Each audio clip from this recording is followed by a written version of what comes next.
প্রিয় দর্শক, আসসালামু আলাইকুম। বিবিসি বাস ইউটিউব চ্যানেলের পক্ষ থেকে আপনাদের সকলকে স্বাগতম। আজকে আমি নিয়েছি পলিভিট কিডস মাল্টিভিটামিন সিরাপ নিয়ে।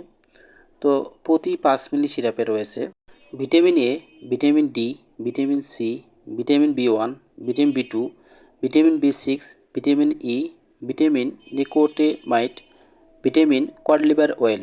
এটি প্রস্তুত করেছে অ্যালবিয়ন ল্যাবরেটরিজ লিমিটেড। নির্দেশনা: শিশুর দেহের প্রয়োজনীয় ভিটামিনের অভাব পূরণে এটি নির্দেশিত। মাত্রা বা সেবনবিধি: শিশুর বয়স 1 থেকে 12 মাস হলে প্রতিদিন হাফ চামচ খাওয়ার পর খাবে। শিশুর বয়স 1 থেকে 4 বছর হলে প্রতিদিন 1 চামচ করে খাওয়ার পর খাবে। শিশুর বয়স 4 বছরের বেশি হলে প্রতিদিন 1.5 চামচ খাওয়ার পর খাবে অথবা রেজিস্টার্ড চিকিৎসকের পরামর্শ অনুযায়ী খাবে।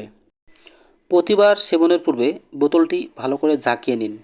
পরিমাপের জন্য সরবরাহকৃত চামচ ব্যবহার করুন। আলো থেকে দূরে 30°C তাপমাত্রার নিচে শুষ্ক স্থানে সংরক্ষণ করুন। সকল ওষুধ শিশুদের নাগালের বাইরে রাখুন। একটি পলিভিট কিডস মাল্টিভিটামিন সিরাপের মূল্য মাত্র 90 টাকা। তো বন্ধুগণ, ভালো থাকবেন, সুস্থ থাকবেন। আমার এই ভিডিওটি ভালো লাগলে অবশ্যই লাইক, কমেন্ট, শেয়ার করবেন এবং সাবস্ক্রাইব করে পাশে থাকবেন। তো আজকের মতো এখানে শেষ করতেছি। আল্লাহ হাফেজ।